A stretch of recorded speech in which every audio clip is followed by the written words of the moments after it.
사실 이재명 대통령이 청와대로 이제 저 여당 지도부를 초청을 했잖아요. 예. 전 정말 여기서 나온 말을 보면서 하하하 하고 웃었습니다. 정청래 대표가 한 얘기를 정리를 좀 해드릴게요. 먼저 이제 이재명 대통령이 최고위원 선출로 완전체가 된 민주당 지도부를 보고 싶었다. 평소에도 만나기를 소망했는데 어쨌든 하여튼 그래서 새 지도부가 결성이 돼서 빨리 제가 만나자고 했다라고 이제 먼저 인사말 했습니다. 그러니까 이제 정청래 대표가 이렇게 얘기를 합니다. 이재명 대표 시절 윤석열 독재의 탄압으로 고통받으면서 함께 사선을 넘어왔습니다. 그 힘든 수사와 재판을 받으면서도 대표로서 한치의 소홀함도 없었던 것을 짜자잔 뭐 이러면서 이제 뭐 훌륭했다라고 예. 얘기를 하는데 윤석열 독재의 탄압으로 고통을 받았다. 이거 동의하십니까? 제가 딴 거는 모르겠지만 네. 동의 못하는 게 있는데 최근에 지난번에 이제 그 윤석열 대통령에 대해서 사형을 구형하면서 그 저 검사들이 쓴 글에 보면은 윤석열 전 대통령이 치밀한 준비 과정을 거쳐서 계엄을 준비했다라고 그 표현을 했었는데 제가 그 표현에도 동의를 못하고 이번에는 또 정청래가 얘기한 윤석열 독재의 탄압으로 고통받았다. 저는 정말 이 대목에 동의할 수 없습니다. 윤석열 대통령이 독재를 했었나요? 정말 민주당 독재 시절이 아니었나라고 저는 정말 생각을 하거든요. 그 많은 탄핵과 여의도 예. 독재를 했던 거죠. 맞습니다. 네. 예. 그래서 전 정말 빵 터질 수밖에 없었던. 근데 어저께 그 만남 어떻게 보셨어요? 이재명 대통령이 물어봤잖아요. 뭐 응? 혹시 반명이십니까? 이거 뼈 있다 없다. 언중 유골이란 말이 이게 딱 해당되는 거죠. 그래서 그죠? 이제 그 이재명 대통령이 이제 이재명 대통령 정청래 대표한테 그렇게 물어본 것은 네. 요즘 이제 그 민주당 지도부에 막 완전히 갈등이 심화되고 있잖아요. 네. 그게 하나는 1인 1표제 때문에 그런 거고 또 하나는 이제 바로 검찰 개혁과 관련된 거예요. 그러니까 보안 수사권 문제하고 중수청을 이원화하는 문제에 대해서 지금 당 지도부가 강경파의 뒷배경을 놓고 지금 이제 이걸 브레이크를 걸고 있는 그런 상황인데 네. 이것을 놓고 이재명 대통령이 어제 저녁밥 먹자 해서 청와대에 딱 오자마자 네. 악수를 하면서 던진 첫 마디가 대표님 혹시 반명이십니까? 라고 물었어요. 이거는 예전 말로 치면은 임금이 묻는 거잖아요. 대통령이. 저는 웃으면서 농담처럼 물었지만 그렇죠. 경우에 따라서는 등골이 서늘할 수도 있는 농담이다. 이렇게 보는 겁니다. 저도 대답 여야에 따라서. 말씀하시는 것처럼 이재명 대통령이 스몰 토크 농담처럼 했지만 그쵸. 전 어떤 느낌이었냐면 그 얘기 듣고 정말 전체 보스가 좀 조폭 같은데 비유하자면 무슨 보스가 중간 보스랑 불러다 밥 먹으면서 너 많이 컸다? 그렇지. 너 응. 대드냐? 응. 라고 물어보는 그런 뉘앙스였어요. 너 요즘 대든다는 소문이 그러니까 있던데. 많이 컸고 대드냐? 너 요새 소문 안 좋더라. 소문 안 좋더라. 반명이십니까? 혹시 반광이십니까? 그 얘기잖아요. 어? 반광. 반이광 김광일. 저는 친우입니다. 친우. 친은. 참 친은. 옛날 마음에 없으시니까 발음도 잘 안 되시잖아요. 저는 조선일보 친은. 정말. 조선일보 모 선배 중에 그런 농담을 늘 하시던 분 계셨잖아요. 만나서 오랜만에 만나면 섭섭해. 예. 소문이 안 좋아. 그렇지. 이러면 진짜 후배들이 잠깐만 내가 왜 뭘 그러지? 잘못했지? 오 선배한테 뭘 잘못했지 막 경기를 일으키게 했었는데 네. 딱 그런 뉘앙스. 네. 많이 컸다. 대드냐? 약간 그런 느낌이었고 정청래 대표도 말씀하신 것처럼 약간 등골이 서늘했을 수 있어요. 대통령이가 아직 서늘했을까요? 권한이 왜냐면 반명 아니지라고 물어보면 웃으면서 했지만 네. 사실은 저렇게 우리 명청 갈등이라는 건 다 알잖아요. 네. 이미. 그렇죠. 청와대가 부글부글 한다는 것도 다 알고. 네. 근데 반명이야? 대들어? 라는 얘기를 대통령이 사실은 아직 4년 5개월 이상 임기가 남은 대통령이 얼마든지 쓸 수 있는 칼이 있거든요. 막말로 사정의 칼날을 맘먹으면 쓸 수 있는 거예요. 네. 진짜. 그래서 이제 정청래 대표가 대답하기를 저는 친명이고 친청입니다. 친청와대라는 예. 뜻에 청자 잘못 쓰면 친 정청래가 정청래, 되니까 예. 이제 그렇게 친청와대라고 대답을 했는데 그러면서 그 자리에서 파한대소를 했다고는 하는데 얼굴은 웃었을런지 몰라도 예. 마음까지 웃고 있었을까? 속으로는 서늘한 바람이 하나 지나갔을 거로 봅니다. 싸했을 겁니다. 싸했을 근데 선배 거기 워딩을 보면 우리는 모두 친명이고 친청입니다. 예, 예. 이게 약간 우리 모두 죄인입니다라고 얘기하면서 이거 뭔가 핵심을 벗어나가는 그런 느낌 아니에요? 자, 제가 회개하고 지금부터 기도 들어가겠습니다. 네, 그게 저는 이게 여기서 정말 약간 그 정청래 대표가 좀 당황한 것이 예. 만약에 이런 걸 좀 진짜 예상을 하고 준비를 해갔으면 무슨 말씀이세요? 우리가 그때 뭐 어디 가서 무슨 강화도 가서 그때 컵라면 끓여 먹던 거 기억 안 해요? 우리는 피를 나는 형제인데요. 뭐 이렇게 얘기할 수도 있었을 텐데 이게 우리 모두 죄인입니다처럼 우리는 모두 친명이고 친척입니다 이렇게 얘기하는 게 박 부장님. 네. 당황의 발로다. 정청래 네. 한 말 중에 네.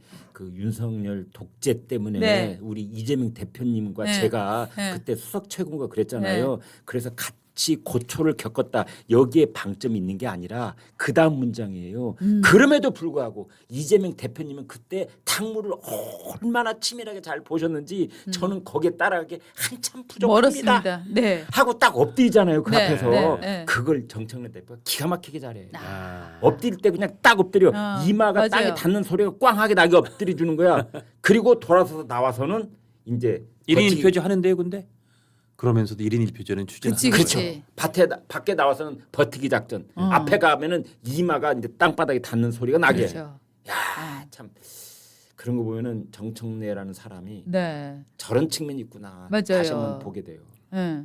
그리고 정청래는 이재명이라는 사람이 어떻게 대통령이 됐는지를 변방에서 당을 장악하고 강성 의원, 강성 당원들의 지지를 한 몸에 받아서 공천으로 학살하고 그다음에 대통령으로 가는 길을 봤기 때문에 제가 볼 때 이재명의 길을 좀 정청래도 가고 있는 거거든요. 변방했던 정청래가 당대표 들어왔고 1인 맞아요. 1표제로 이제 당을 완전히 장악할 수 있는 구조를 만들고 공천 당대표 연임하고 그러면 전 차기 대통령 후보가 정청래 당대표가 될 가능성이 이제 점점 높아지는 게 아닌가 싶어요. 거의 맞습니다. 거의 굳은자처럼 이제 적혀지는 것이 어제 당무위원회 통과했고, 그다음에 이번 주 후반부에 이제 전당원들 여론조사 한다면서요. 그다음에 그 중앙위를 한번 거쳐야 되는 그리고 거죠. 이제 다음 달 초에 30 몇 시간 동안 투표를 한다면서 야 30 몇 시간 투표하는 것도 처음 봐. 계속해서 이제 투표 독려하려고 그런 것 같긴 인디안 한데. 기후제처럼 한다는 거죠. 네. 9월 때까지 기후제 네. 지내는 거죠. 그러면 1인 1표제 통과되는 건 이제 명확 가능한 거고. 그러니까요. 단 그 1인 1표제를 통과시킬 때 그때 당 대표는 해당되지 아니하는 것으로 한다. 이걸 자꾸 넣어달라는 거 아닙니까? 친명 쪽에서는. 그렇죠. 네, 네. 근데 정청래는 거기에 대해서 이런 방구 말이 없어요. 그러면 본인이 친명이라는 얘기가 바로 거짓말이라는 게 드러나잖아요. 네. 친명이고 하자는 게 친명이라는데 네. 아니잖아요. 본인도 그러니까 1+2 그러니까 지금 임기가 보궐선거로 임기 1년 하고 있잖아요. 예. 이재명 대표가 대선 출마하는 바람에 보궐선거에 당선돼가 지금 당대표 하고 있으니까 그렇습니다. 1년 막에는 아쉽지. 그런데 그거는 부차적인 이유고 앞으로 다가올 2년을 하게 되면 2028년 국회의원 선거에 공천권을 갖게 되잖아요. 그렇죠. 이게 이제 어마무시한 거라. 이게 미래 권력의 발판이 될 수 있는 건데 그걸 놓고 당권 투쟁이 치열한 것이다. 맞습니다. 이제 이렇게들 그렇죠. 얘기하고 있는데 정청래의 대항마로 지금 거론되고 있는 사람이 김민석밖에 없잖아요. 그렇죠. 김민석이 될 수 있겠는가? 1인 1표가 관철되면 김민석이 아니라 김민석 할아버지가 와도 쉽지 않다. 그래서 라고 보는 아까 거죠. 김병기가 살아 돌아와야 된다. 아이고 참. 근데 김병기 의원이 살아 돌아온다면 무엇을 할 수 있을까요? 저는 있잖아요. 정말 아직도 풀리지 않는 의문이 지난 총선에서 공천 학살이 일어나지 않았습니까? 예. 그때 돌이켜 봅니다. 그때 박용진 의원, 그 다음에 임종석 의원, 예. 여기가 굉장히 큰 투쟁을 할 거라고. 야, 이분들도 정치를 한두 해 한 사람들이 아닌데 엄청 저 당이 찢을 정도의 파열음이 날 것이다. 그렇게 났습니까? 안 났죠. 나지 않았거든요. 예. 그런데 이제 자, 그런데 제가 조금만 더 말해도 된다면 저는 그렇게 예정된 큰 파열음이 나지 않고 예상된 그거보다 작은 주저앉히는데 심지어 무슨 왕심리 대첩인가 그런 얘기까지 있었잖아요. 예. 근데 왜 조용해졌을까? 그때 저는 말씀하세요. 아니. 임종석과 박용진 뒤에는 네. 현직 대통령이 없었어요. 그때 이재명 당 대표가 있었을 뿐 네. 이 윤석열 정부였단 말이죠. 맞아요. 근데 지금은 네. 이제 가령 김병기나 한병도가 됐든 또는 김민석이 됐든 네. 그 사람 뒤에는 임기가 짱짱하게 남아 있는 네. 현직 대통령이 있다 이 말이죠. 맞습니다. 그래서 좀 상황이 다를 수 있다. 아니, 이거죠. 그러니까 제가 말씀드리는 거는 저는 거기에 개인들이 이 컷오프 당하거나 이 저 자리를 못 받 국회의원 선거 못 나갈 때의 국회의원을 보면 거의 야수에 가깝거든요. 그렇죠. 근데 그들이 왜 주저앉았는가? 저는 여기에 김병기의 어떤 작업이 있었던 게 아닐까를 지금 저는 네. 계속 지금 보고 있거든요. 그렇죠. 맞아요. 그 정말 김병기가 이재명의 비밀 병기였고 그때 사실은 네. 그 대신 칼을 들고 이렇게 피를 네. 묻히는 그런 네. 비명 행사에 네. 칼날을 휘둘렀던 게 김병기. 네. 그리고 그 비명 행사를 했는데 당한 사람들이 왜 그렇게 큰 반발을 하지 못했을까를 생각해 보면 저는 김병기 씨가 국정원에 근무를 했잖아요. 이 저 상상입니다. 저는 김병기 의원이 여러 가지 정보들을 많이 취합할 수 있는 위치에 있었기 때문에 저는 이렇게 반발이 나올 사람들을 정말로 어떤 정보나 이런 걸로 저 조용히 있는 게 좋을 걸 내지는 야 정치 한두 해 할 거 아닌데 이번 뭐 정치 이번만 하고 말 거야? 라고 해서 일종의 그 이후에 일어날 파열음을 잘 가라앉힌 게 아니냐. 그랬기 때문에 정말로 이재명의 정말 핵심 병기가 된 것이 아니냐 이런 상상을 해본다는 거죠. 그래서 저는 김병기 씨 관련해서는 김병기가 지금 어떤 의혹을 갖고 있느냐도 굉장히 궁금하지만 어떻게 친문 계열에서 친명으로 친이재명의 정말 핵심 병기로 갑자기 단시간 내에 부상할 수 있었느냐 이거에 대한 궁금증이 있다. 네. 지금 이 말씀을 드리는 거예요. 네. 예. 그래서 결국은 예. 이제 정청래가 1인 1표제를 2월 3일 그 중앙위원회 표결로 이제 그렇습니다. 확정을 짓고 예. 본인이 이제 8월 전당대회에서 또 한번 연임에 도전을 하게 되는 그런 구조 속에 이재명 대통령이 어떤 입장을 취할 것인가, 정청래의 그 승승장구를 가만 놔두고 볼 것인가, 아니면 견제 세력을 친명 쪽이 누군가를 내세워서 반드시 키워가려고 해서 이 견제와 균형이 이루어지는 그런 구도를 가져가려고 할 것인가라는 건데 이제 배종찬 소장 같은 경우에는 절대 가만 놔두고 보지 않을 것이다. 예. 이걸 아주 강하게 주장을 하더라고요. 저도 약간 그런 생각에 뭐 동의를 해요. 그래서 결국은 이 정청래가 그 이재명 대통령의 임기가 뭐 내년 봄, 내년 여름이 금년 여름이 된다고 해서 4년 가까이 남아 있는데 그걸 가만 놔두고 볼까? 네. 그러지는 않을 것이다. 지금 우리가 상상할 수 없는 그 무엇이 준비되고 있지 않을까 이렇게 예상을 해보는 거죠. 네.